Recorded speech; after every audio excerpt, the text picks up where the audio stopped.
Porteous, and you're watching the World Report on NewsX World. Let's take a look at some of the top headlines of this hour. At least 21 people are killed after two high-speed trains collide near Cordoba in southern Spain. Over 70 are injured, with more than 30 in serious condition as the death toll may rise. Denmark's Prime Minister says Europe will not be blackmailed by President Trump's tariff threats over Greenland. 8 US allies warn his plan risks a dangerous escalation as he does not rule out using force. Syria declares a nationwide ceasefire with Kurdish-led forces after nearly 2 weeks of fighting. The deal integrates the SDF into state institutions and restores government control over key regions.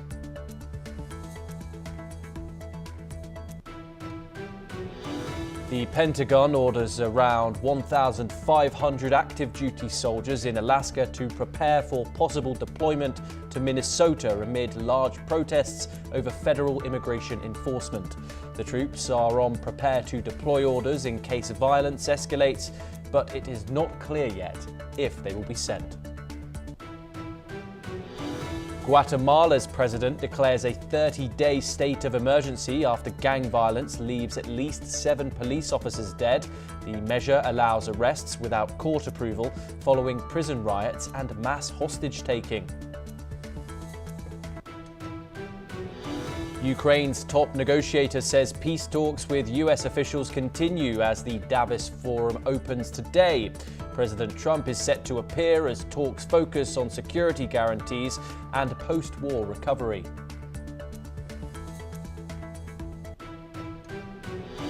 A lawyer files an impeachment complaint against President Ferdinand Marcos Jr. for allowing Rodrigo Duterte's transfer to The Hague. The case follows Duterte's arrest over deadly drug war killings that occurred during his presidency.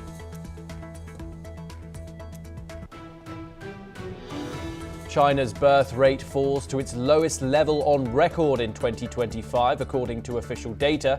Just 7.92 million births are recorded as the population shrinks for a 4th straight year.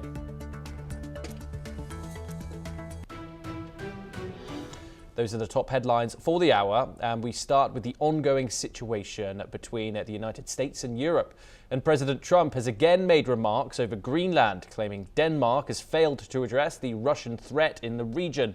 In a social media post, Trump said that NATO has been telling Denmark for 20 years to remove the Russian threat from Greenland, but that Denmark was unable to act. This comes in response to EU member states considering a range of retaliatory actions in response to previous tariff threats by Donald Trump, which targets 8 European nations over the Greenland dispute. Diplomats say the EU will hold off on decisions until February the 1st, when the US tariffs are set to take effect. Key options on the table include activating the EU's anti-coercion mechanism, a trade defense tool against economic pressure. Despite the growing tensions, the EU remains committed to a diplomatic solution and has no plans for immediate countermeasures against the US. However, $108 billion in suspended tariffs on US goods will automatically come into effect on February the 6th if no resolution is found. The European Council President Antonio Costa is reportedly considering calling for an in-person EU summit on January the 22nd to address the ongoing situation. EU diplomats continue to stand firm on Greenland's sovereignty and territorial integrity. Joining us now is Ambassador Suresh Goel. He is a former Indian diplomat. He joins us live from New Delhi. Thank you very much, Ambassador Goel, for joining us here on NewsX World. It's a pleasure to have you. Of course, this is an ongoing situation where we're seeing infighting between transatlantic NATO alliances. Of course, the main European allies sticking together, stressing Denmark and Greenland's sovereignty in this matter. But let's focus on the threat in the Arctic. Of course, Donald Trump citing that as one of the main reasons why he wants the United States to acquire Greenland. Is Donald Trump warranted in his claims when it comes to Russia's serious threat to the world's largest island? Thomas, if you look at the security metrics, I really don't understand why President Trump has to have Greenland in his possession to be able to implement the kind of security parameters that he wishes to, whether it is in terms of the Chinese presence or the Russian presence. They are not present in Greenland. They are present in Arctic. There's no doubt about it. But there's nothing preventing USA from actually challenging their presence or taking measures to really counter that presence. After all, USA does have a base in Greenland, and nobody has objected to having a base there, or nobody has objected to USA establishing even more security presence in case it is necessary. Therefore, I frankly, personally, don't understand why President Trump has to have Greenland as a part of the USA or his property. I mean, if it can be built enough, to be able to give effect to security measures against China and Russia. On the other hand, if you think about it, his insistence on having Greenland as part of the USA is creating fissures in NATO to the extent that, according to some experts, this could actually be the end of NATO. And NATO ends, who benefits? Russia. So is Donald Trump actually trying to help Russia exert control in the northern part of Europe by killing NATO? I don't know. Okay, Ambassador Goel, how do you think both Moscow and Beijing will be looking at this situation? And as you've said, many diplomats and experts have said that if Donald Trump does indeed take Greenland by force, it would be the end of NATO. I think they would be watching the whole situation with great interest, really. Frankly speaking, as far as Arctic is concerned and their presence is concerned, there is nothing that can deter their presence in Arctic. The second element will be, as I mentioned, about NATO. And as we all know, that Europe will have to then look at other security partners than the USA. And the obvious choices could be Russia and China, which would actually be more difficult for USA to work on. The third thing is that USA have been talking about establishing the Golden Dome. And they say for the Golden Dome, Greenland is important for the security architecture. That can be done without having to really possess Greenland. This is what I think. So if the push comes to a shove, even the Golden Dome project of the USA could be in jeopardy unless USA actually resorts to force to take Greenland, and that itself will be even more catastrophic. And Ambassador Goel, of course, NATO partners and European allies have responded to this, stressing Denmark's and Greenland's sovereignty. And Donald Trump said that tariffs are going to come in on the 1st of February, 10% on the 1st of next month, and that boosts up to 25% on the 1st of June. What do you make of this tactic? It seems that tariff is a favorite toy for President Trump, and he begins to use it whenever there is slightest possible change. I do not think that the tariff game works anymore, because having higher tariff is actually going to have a negative impact on the US economy. There is also a talk about Europe may not be saying it now. Europe is playing very, very careful. But if Europe begins to take the retaliatory measures, this could also mean not picking up stuff from the USA, stopping import of certain items from the USA, or imposing agricultural sanctions on the USA. this could be a huge thing, really. So it could actually end up against the USA if he further pursues this course of coalition. Okay. Ambassador Goel, do stay with us as we move over to the Middle East for our next update. Now, in a significant development, India has been invited by US President Donald Trump to join the newly formed Board of Peace for Gaza. This move comes just days after President Trump announced the creation of the board, which aims to oversee Gaza's temporary governance and support its reconstruction after the Israel-Hamas conflict. Composed of world leaders and diplomats, it will focus on establishing stability and working toward a long-term peaceful solution. Along with India, Jordan, Pakistan and Hungary, many have received invitations from US President Donald Trump to join his so-called Board of Peace for Gaza. Jordan's King Abdullah is reviewing the details of his invitation, while Pakistan's Prime Minister Shehbaz Sharif has said he'll engage in international efforts for peace in Gaza. Hungary, on the other hand, has already accepted the invitation, with Prime Minister Viktor Orban expressing his honour in joining the initiative. Key members include US President Donald Trump, the former UK Prime Minister Tony Blair, US Secretary of State Marco Rubio, and US Special Envoy to the Middle East Steve Witkoff. Jared Kushner, who is Trump's son-in-law, is also part of the board, along with billionaire Mark Rowan and World Bank President Ajay Banga. Additional members will be announced in the coming weeks. Ambassador Goel joins us once again to discuss this.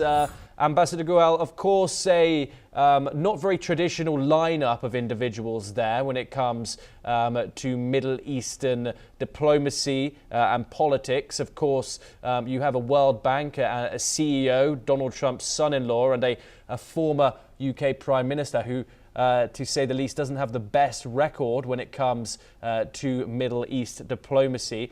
However, India has been invited, along with 59 other nations, to join this so-called Board of Peace. Let's first of all start with that. And how would you assess India's role there when it comes to its outlook, if it did indeed accept this, while of course paying $1 billion to the board to join?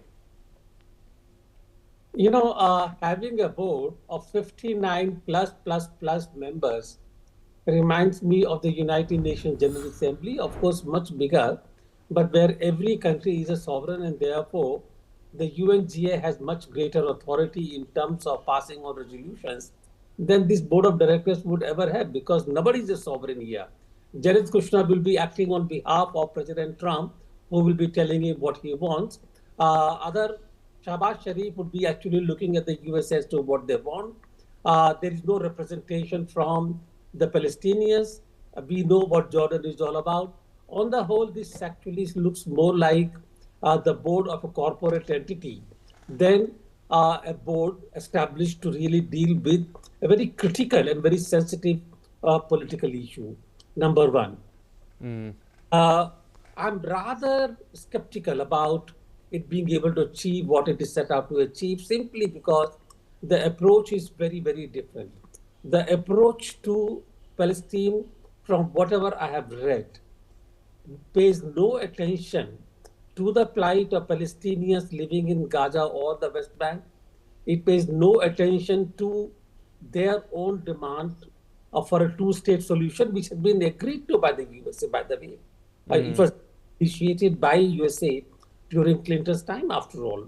So if USA has been a party to the two-state solution, it is completely giving up on what it had once agreed to. And unless there is a two-state solution, unless there is a recognition of the right of Palestinians to have a state of their own, any solution is going to likely to fail. Palestinians, not Palestinians, Hamas have already said that they will disarm when there is a Palestinian administration, or there is an administration comprising the Palestinians. So if that doesn't happen and Hamas doesn't disarm, then there will be conflict. No doubt Hamas is not militarily strong. Iran is now weak, and therefore one cannot look forward to support coming from Iran. but then one actually looks at greater instability in the region, or at least continuing instability. Yes.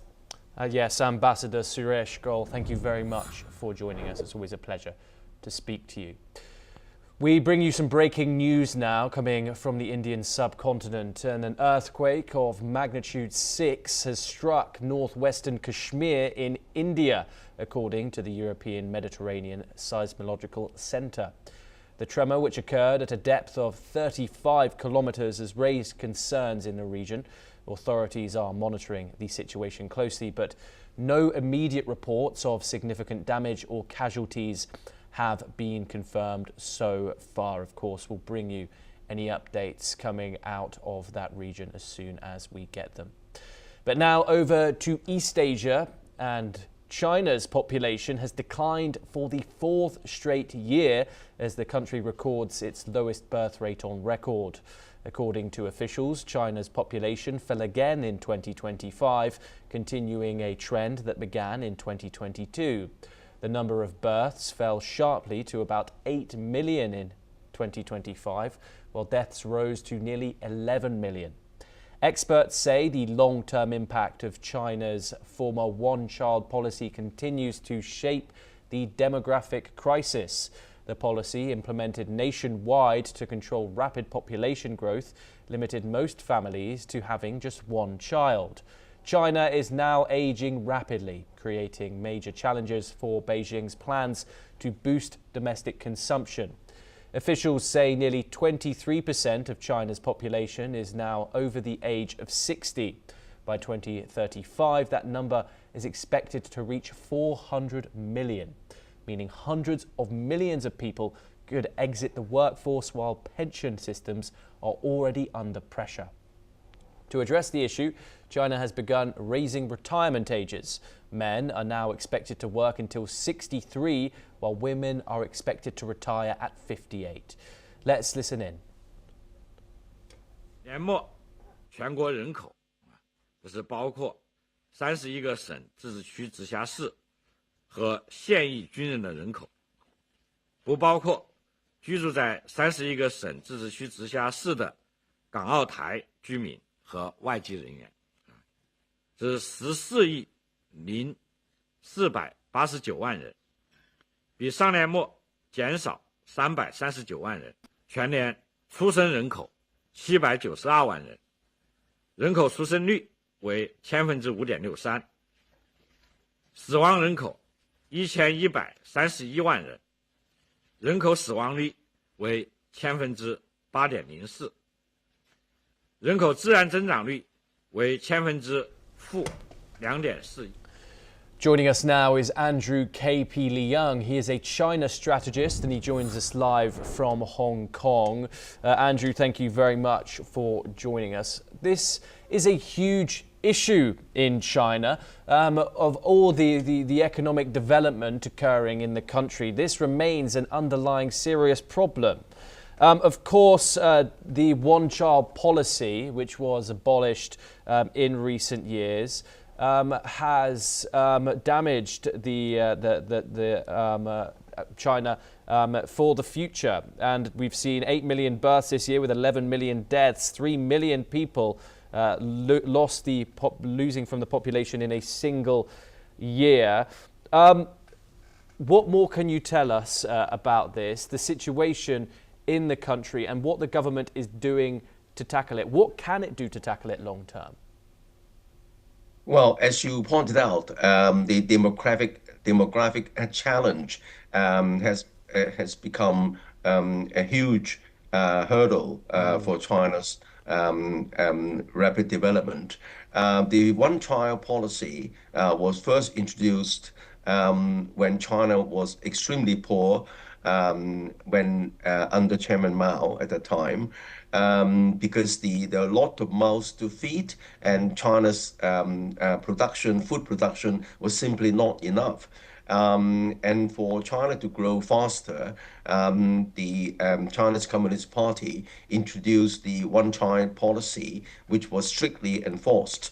And that led to arrested the growth of China's population, enabling resources diverted to the cities to grow China's economy. Then after all these years, China's economy has now become the second largest in the world. But then along with that, there is with the rising of the China's lower middle class, and people are pivoting towards quality rather than larger families, and also because of the lack of social provision in China, relatively speaking, not enough provision for old age, not enough provision for medical care. So people are saving up for the rainy day, and also avoiding the financial burden of large families, and of course then because of the competition for better jobs in the future, they're all concentrating on one child, in the hope of sending the child to the best university and so on. And of course that led to a lowering of not only birth rates but marriages. And nowadays, a lot of young people don't Yes. want to get married. Uh, So Andrew, so it's a huge problem. Yeah, and then but at this time, you don't need to have a large family, a large population to become the largest economy in the world. Look at the United States, which is only 1/4 of China's population. So the emphasis is on productivity, and there China is now progressing quite rapidly in terms of automation, in terms of robotics, and of course leading technologies like AI. And China has the reservoir of the so-called STEM PhDs, STEM, science, technology, and engineering, mathematics cohort, the largest in the world, nearly twice as many STEM PhDs produced every year, twice as many compared with the United States. So China has a huge reservoir of technology-oriented kind of workforce, and by concentrating on robotics, which of course reduce the need for labor.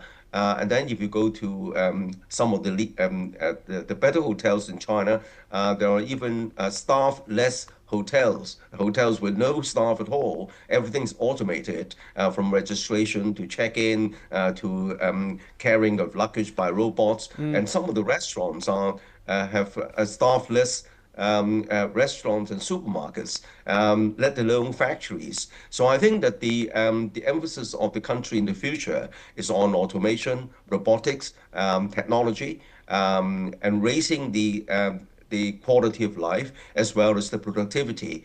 And look at the latest figures coming out from China. China just hit Okay, marriage, Andrew, apologies, we're running out of time. people I just want to talk about the culture here. Of course, a huge factor of this declining birth rate. China, of course, now allows 3 kids, but nobody wants them. The culture is settled here from now generations of this one-child policy, which has now, of course, been abolished. A brutal work culture exists in China, sky-high housing costs, education expenses, as you have spoken about, social pressure, women rejecting traditional roles in Chinese society. What remains the biggest hurdle here? Well, the biggest hurdle still remains the social provision. But even though there are a lot of white-collar workers, there is a lack of suitable jobs for the university graduates, even though China is graduating multiple times the number of university graduates. But then nowadays, the energy is pivoting towards AI and automation, and also finance. So a large number of young people cannot find suitable jobs, and that worsen the desire to get married, to have to face the burden of raising children. So this worsens the kind of democratic challenge. But of course, the party, the leadership is rising up to it. It's also opening up the economies more to provide more suitable jobs. And also, according to the latest 5-year plan, more resources are devoted towards improving the sort of social security net to ease the concerns of the upcoming workforce. Andrew KP Leung, thank you very much for joining us here on the programme. It's always a pleasure to talk to you. We now move on to our next story. We turn back to the United States, and the Pentagon has placed approximately 1,500 active duty US soldiers on alert for a potential deployment to Minnesota following widespread protests against the Trump government's deportation efforts. The soldiers are reportedly assigned to 2 US Army infantry battalions under the 11th Airborne Division based in Alaska. In response, community members across the state have been organizing rapid response networks and patrols to monitor and protect their neighborhood against ongoing ICE operations. These volunteers keep a vigilant eye out for federal immigration vehicles, alerting residents in real time through encrypted messaging apps. Let's listen in to some of the rapid response members actively working on the ground. And then I'm on a signal chat with people in my neighborhood here, and we have a voice call on the signal chat, and if any of us see something, we can just unmute ourselves and let people know what we're seeing, you know, where they are, what direction they're heading in. And then there's people all over the neighborhood who are following that signal chat, and if they see a message that ICE is, you know, passing through their block or getting out of their cars on their block or the next block over, they're ready to run out and, you know, videotape, do constitutional observing, blow whistles, let neighbors know that ICE is on the block and it's not safe to come outside. What we're seeing in Minneapolis is we're seeing communities that are standing up and they're saying, hell no, we won't. We're not going to do that. And so, you know, how much we can take, I mean, we're in an impossible situation right now. We are, even with all of the work that we are putting in, people are being ripped from their homes and their families still. Our neighbors my neighbor has been killed. You know, it's like we can't, this is totally unsustainable. We can't take more of it. And at the same time, like, we're not going to back down. We're going to keep standing up for each other and keep doing what we need to do to protect each other. Meanwhile, in St. Paul, similar scenes have unfolded as residents followed ICE vehicles and gathered during detentions to ensure accountability. In one recent incident, armed federal agents entered a house and removed a man from his home while onlookers, many from the Hmong community, honked horns and blew whistles in protests. This event comes just days after 3 workers from a family-run Mexican restaurant in Milmar were arrested by ICE agents. We turn to Latin America next, and the Guatemalan president, Bernardo Arevalo, has declared a 30-day nationwide state of siege after security forces freed dozens of prison guards held hostage by inmates, ending a weekend of gang violence that left at least 7 police officers dead and another 10 injured. Arevalo emphasized the state of siege would focus exclusively on combating organized crime without restricting daily life or citizen mobility, though Education Minister Anabela Guiracia suspended classes nationwide, citing security concerns. Under Guatemalan law, a state of siege can temporarily limit or suspend civil liberties and expand security forces' powers in response to threats to public order. Meanwhile, gang-led violence targeted police in several areas of the country after security forces regained control of the prison where Barrios 18's leader Aldo Dupi was held. Que la violencia y la intimidación dicten el rumbo de nuestro país. A estos criminales que creen que un gobierno democrático es un gobierno débil, les estamos demostrando con hechos contundentes que están fatalmente equivocados. Por eso he decidido decretar estado de sitio en todo el territorio nacional por 30 días a partir de hoy. Este tiene como objetivo garantizar la protección y la seguridad de los ciudadanos, al mismo tiempo que permite utilizar toda la fuerza del Estado, especialmente la de la Policía Nacional Civil y del Ejército de Guatemala, para actuar contra las pandillas y las maras e impedir sus acciones terroristas. Well, that is all that we have time for. Keep